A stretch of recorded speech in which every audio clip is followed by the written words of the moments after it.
In this activity, I'm going to show you how to create a cladogram on seemingly very related, at least evolutionary related organisms based on the information I have at hand. See, if we have a group of organisms, we're trying to see what and how they are related based on facts or information we have. We do so and we build a hypothesis based on that using the characteristics and information. Now, it may not be correct. This is a hypothesis that sometimes needs to be checked once we get better information. Understand sometimes when we're trying to do this type of classification, or at least to show evolutionary relationships, we do so knowing that there might be new information that may come later. So we don't always have the information, especially dealing with very old fossils where we don't have any way to gather any DNA to map out and sequence to see if in fact they are as closely related as we think. So a lot of the early type of development of understanding of how organisms may have modified themselves and descended from one to the other was done so this way. And this is a very, very important skill in AP Bio. And we're going to use the development of these different types of known, let's say, minions, and pretend that they're organisms. So the first thing we need to do is try to gather some information. Sometimes when you're given a cladogram activity, you already have the information. They could be DNA sequencing or the type of nucleotide similarities, or there might be protein similarities. We know that proteins are made from the sequencing or this certain type of code in the DNA that different organisms have. So if they are similar, they will have similar DNA and they will make similar proteins. That's very important as we go forward in evolution and eventually into genetics. But right now, we're going to use in this activity characteristics. Now, a lot of times in these types of problems, the characteristics are already given to you. In this case, I'm going to have you try to gather these characteristics, and some of these might bother you because, again, you don't have all the information. We'll do the best we can, and that's what cladograms are. They're, again, just a hypothesis based on the information we have, and it may change if, in fact, we were to find a piece of an organism that's more preserved, that has some DNA that we could sequence, and then maybe we'd have to adjust our evolutionary type of arrangement. That's what a cladogram is. So, in any case, let's go through this. So when I look at this, I see, well, who has goggles? Let's start with that one. And I see a lot of them have goggles. Okay, so any case, let's just go through this. So who has goggles? Minion 1 has goggles? Sure. Okay, Minion 2 does not have goggles, so we'll just put a line across. Minion 3 has goggles. Minion 4 has goggles. Minion 5 has goggles. And as I look at this, Minion 6 has goggles. I can see that most of them have goggles. So I'm already thinking about my evolutionary type of descent. Remember, Darwin had that descent with modification. So it makes sense that if we build our cladogram based upon the most simplest and most easiest explanation, that's usually how we can go about our business here. So it looks to me that number 2, or Minion 2, okay, at least a fossil of, if we're thinking that way, doesn't have any goggles. So it's probably the youngest, or I'm sorry, the oldest of all of the minions here in terms on the evolutionary scale. But we'll talk about that as we build. Who has hair? Okay, Minion 1 does not have hair. Minion 2 has no hair. Minion 3 has no hair. Minion 4 has no hair. Minion 5 has some hair. Minion 6 has hair, and I guess we can call that sprout here, and if you had a problem with that, okay, it's sprouting in one place, all right. And then 7 has hair also. Okay, eyes. I can see some have 2 eyes. Minion 1 has 2 eyes. Minion 2 does not have 2 eyes. Minion 3 has 2 eyes. Minion 4 has 1 eye. Minion 5 has 1 eye. Minion 6 and 7 both have 2 eyes. Pointy teeth. As I look across here with these open mouths, I can see 1 has pointy teeth, and that's 7. Okay, so that pointy teeth there would be 7. Everybody else does not have that. Now you may say, whoa, Mr. Grodsky, what about 1? We don't see its mouth. And that's a great way to understand that, again, we don't have all of the information. we're just going to have to assume based on a cladogram, okay, that it doesn't, or based on our evidence, we can't definitely say it does, so we're going to have to assume it doesn't. And that's what we do in archaeology, that's what we do in biology. Unless we have definite proof, we can't assume so. So we're going to say, okay, that one does not have any pointy teeth, even though it's not confirmed. And this is a good way to think about, again, if we were to find another, let's say, fossil remains of minion 1, and it was to show it had pointy teeth, it would change your understanding of how all this works. But up to right now, based on current evidence, because there's no positive proof, we're going to assume it's a negative, and it doesn't. And that's how we have to work through this. Okay. All right. So again, the rest of these do not have. These are definitely confirmed, although the one we just talked about, we're going to have to assume it isn't. And maybe the cladogram will prove why. All right. So the long body, I only see one having a long body, and the rest don't. Okay. Now, this is a more challenging activity, so this is good for you to practice. So let's go build this. All right, cladogram. And some basics about a cladogram. Again, we're going to use the idea that the simplest form of explanation is probably the best. So what I'm going to do is I'm going to draw a line here on the bottom, and it's going to go up. Okay, and we should know that time increases as you go up, meaning organisms that are found near the top of this arrow are the ones that have become species, they're younger species, whereas ones that were made down this line lower in time are much older form of the species. And again, the idea is very simply, we're going to descend from a simpler form to a more complex form during the slow movement of evolution. And the idea very simply is we're creating what? Well, we're not creating, but a mutation arises, and that mutation is what? Advantageous for the selective pressure that's occurring based on the environment, and that is how the speciation moves forward. So let's start by looking at our cladogram. All right, so the first thing I'm going to do is kind of find the most simplest organism, and the simplest one of all of these is 2. Now, why is it the most simplest? Well, if I look, minion 2 only has none of the properties or characteristics. And again, the characteristics that we're looking at, okay, the goggles, the hair, 2 eyes, pointy teeth make them differ. And of course, it leads you back to the idea that they differ in their genetics, their coding. That's basically where this comes from. So we look at minion 2 as the most simplest structure, or the simplest minion, because it has none of the characteristics or structures. So I'm going to draw, okay, a 2. I'm going to do this right there. And I'm going to put nothing in front. So this would be the oldest of all the species of minions because it has the least characteristics. Again, it's a hypothesis. Okay.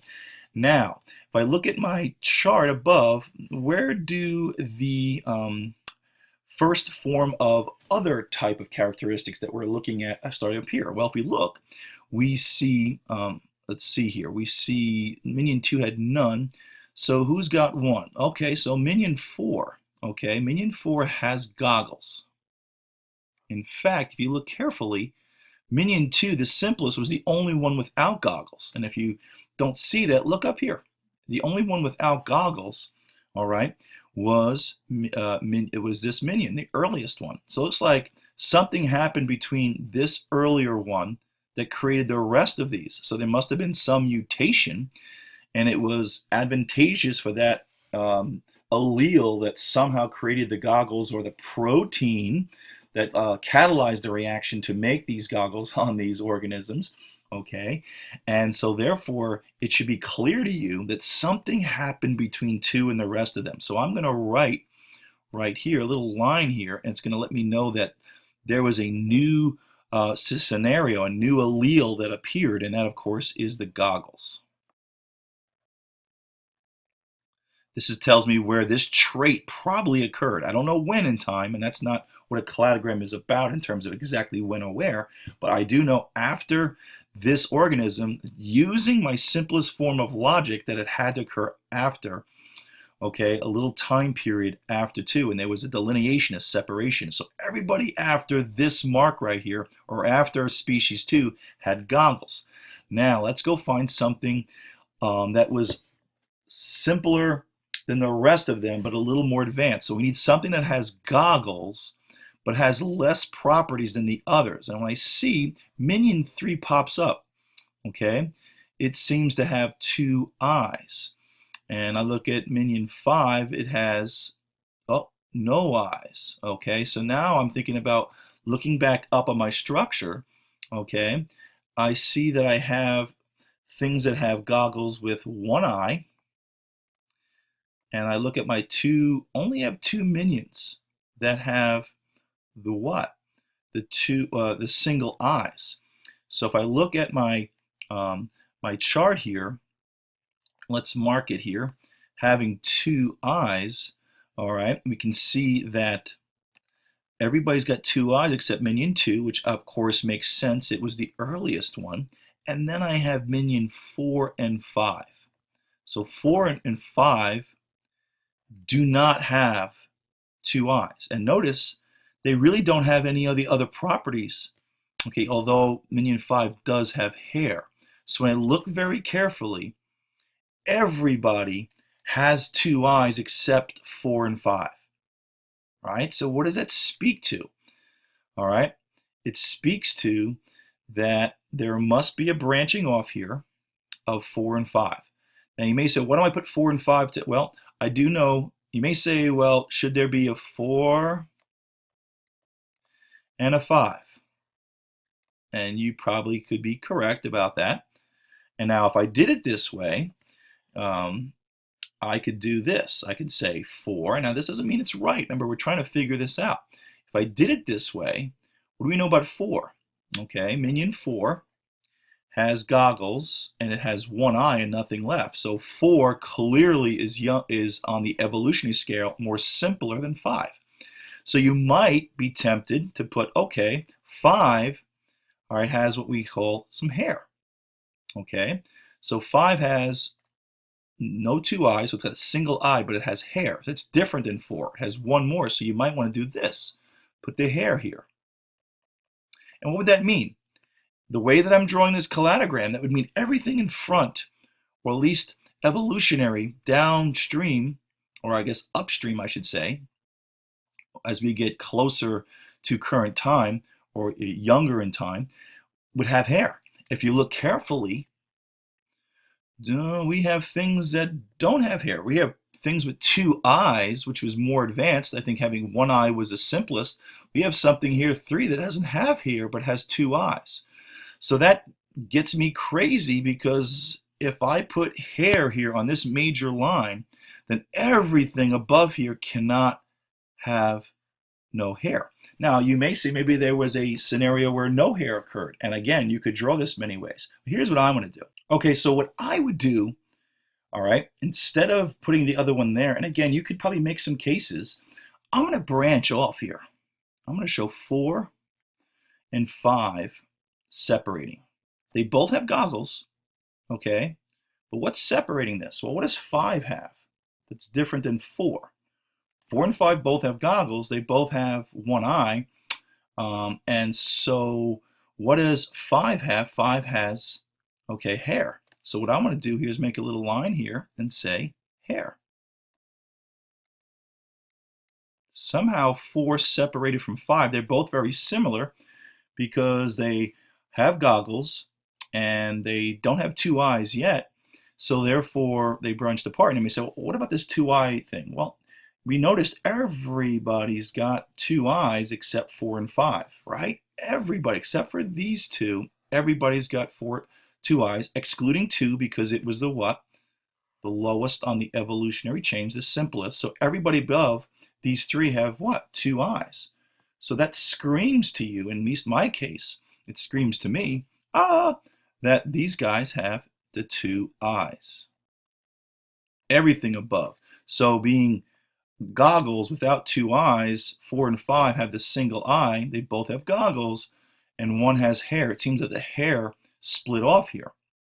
Okay, for some reason, hair was an advantageous type of allele because of some form of, let's say, pressure from the environment made that happen here. And so there was some splitting of 4 and 5. Okay, everybody's got two eyes. Let's continue with this. All right. Now, we have the two-eyed people. We have 1, and we have 6 and 7. Okay, let's look at 1, and we have so far 2, 4, and 5. So we have 4 more minions to look at. Now we know 4 and 5 are done, so let's cross them out. Okay, we've got 2 done. So we've got 1, 3, 6, and 7. Now I see 1 and 3 seem to be simpler. If you look at 6 and 7, they've got a lot more of these properties. So my guess, using logic, that the most complex organisms will be later on evolutionary as we go and descend from simpler to more complex to more complex. Using that very simple logic, it makes sense that we're going to be dealing with 1 and 3 next. So 1 has goggles, has 2 eyes. Good. It's got a long body. Okay, great. Notice nobody else has a long body though. So I can't put a long body here and say everything, okay, upstream, okay, from here is a long body. So that looks to me like another branching might take place. So we've got goggles and 2 eyes. Who else? Oh, look at this. Minion 3's got goggles and 2 eyes. All right. So it seems to me that I'm going to make a line here. All right, coming up. And I'm going to put 3. 3's got 2 eyes. And it's got goggles. And if you're not sure what I'm doing here, watch. The cladogram speaks to this. It has goggles. Look, everything above here has to have goggles. Everything. And it has 2 eyes. So 3 has 2 eyes, and it has goggles.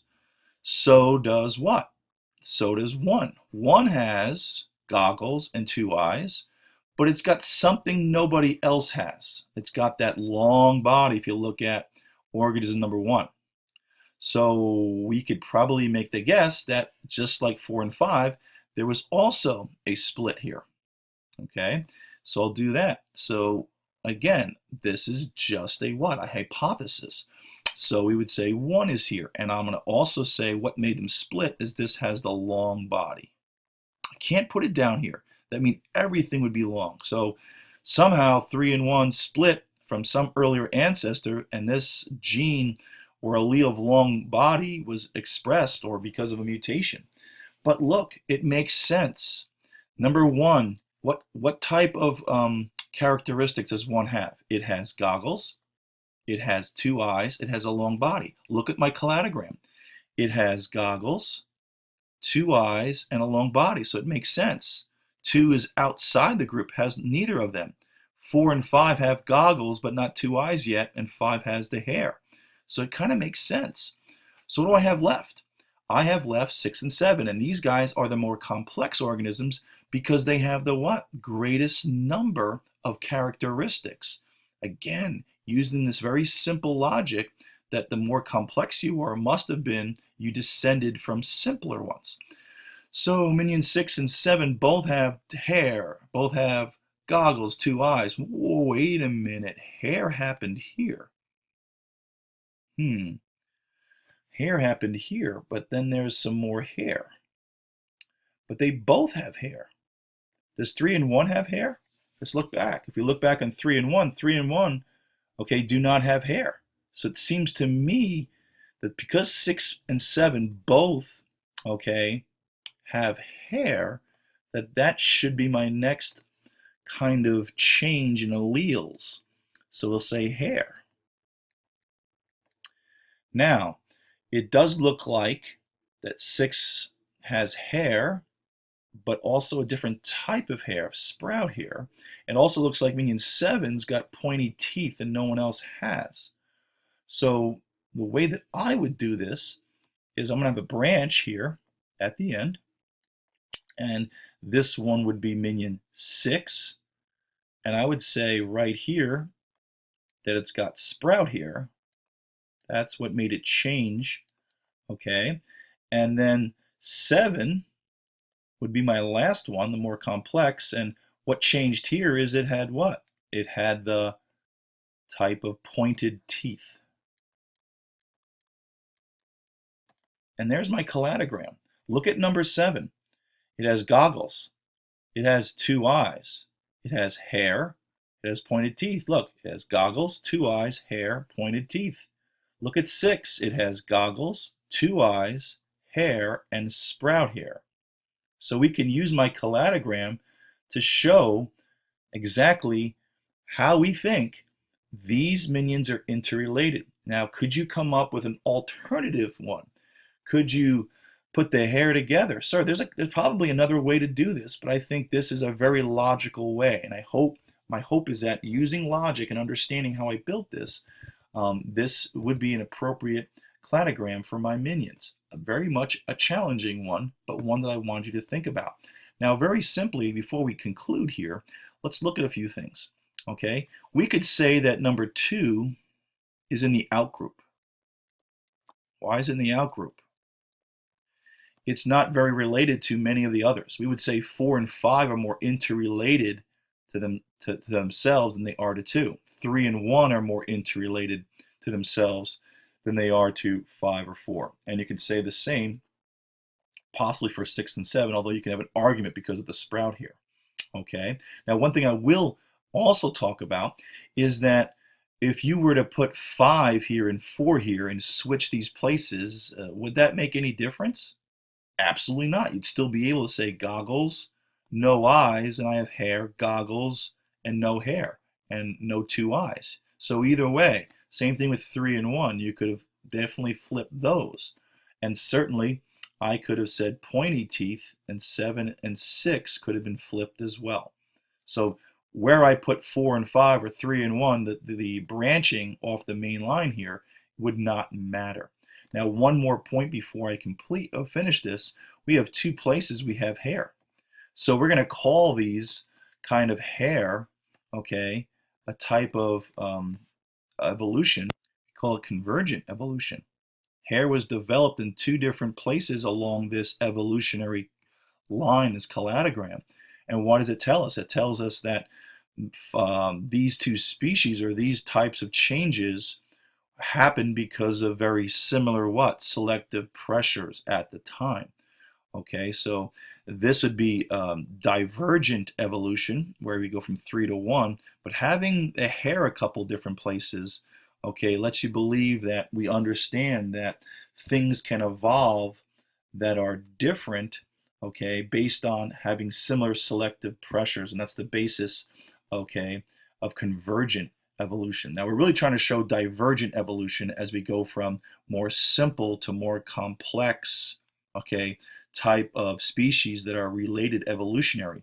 But this gives us a little hint that we had some type of evolution that wasn't necessarily divergent, it was convergent, and we made something called an analogous structure called the hair in different points of the evolutionary trail because of what? Similar selective pressure. If you look closely, okay, in my photoshopping, you can see that the hair is a little bit different. This is the hair, the earlier hair, and this is the later hair, okay? And you can see that the pressures and whatever alleles were available at the time to come out based on the mutation, the hair might be different, but it was needed possibly because it was a colder environment, so forth and so on.